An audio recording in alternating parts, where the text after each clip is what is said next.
સાવલી તાલુકાના મેવલી ગામ પાસે આવેલા પુલ ઉપર માર્ગ અને મકાન વિભાગ દ્વારા ઊભી કરવામાં આવેલી લોખંડની એંગલો સ્થાનિકો અને મુસાફરો માટે માથાના દુખાવા સમાન સાબિત થઈ રહી છે. પુલની સુરક્ષાના નામે લગાવવામાં આવેલી આ આડસને કારણે તાલુકાનો મુખ્ય વાહન વ્યવહાર ખોરવાઈ ગયો છે, જેના પગલે જનતામાં ભારે રોષ જોવા મળી રહ્યો છે.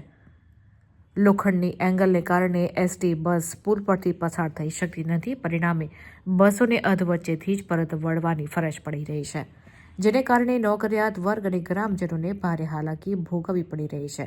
તદુપરાંત ઊંચાઈના અભાવે સ્કૂલ બસો પણ અટવાઈ ગઈ છે. વિદ્યાર્થીઓને સમયસર શાળાએ પહોંચવામાં મુશ્કેલી પડી રહી છે.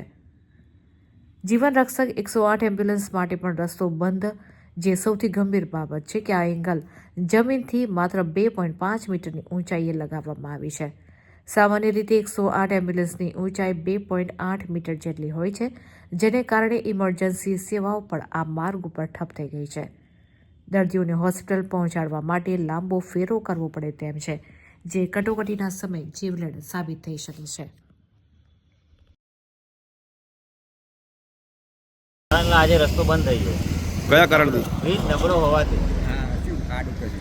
આજે બ્રિજ કરો ને એ નબળો હોવાથી. પેસેન્જરે પૂરતા પૈસા ટિકિટના ચૂકવેલા છે. પેસેન્જરને આમાં નુકસાન શું કહેશો?